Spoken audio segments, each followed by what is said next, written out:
Geoff, it appears that Australia is on the cusp of some major industrial relations change. What is VACC's position on Scott Morrison's recent announcements?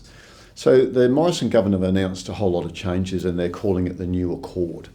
What's interesting in it is the government have realised that the current industrial relations system in Australia, that's awards and enterprise bargaining situations, they're too rigid, they're not flexible enough.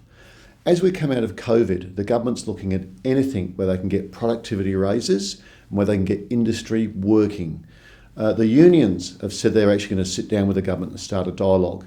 Christian Porter, the Attorney General, he's responsible for the Fair Work Act. He said they're going to sit down and start a dialogue with the unions about change. Scott Morrison has said if they don't get a position by the end of September, they will take a legislative approach. And that's interesting because what we don't want to do is sit here for 3 or 4 years waiting for change around IR, award and enterprise bargaining agreements. We need a simple industrial relations system that treats employers and employees fairly, but lets business get on with business.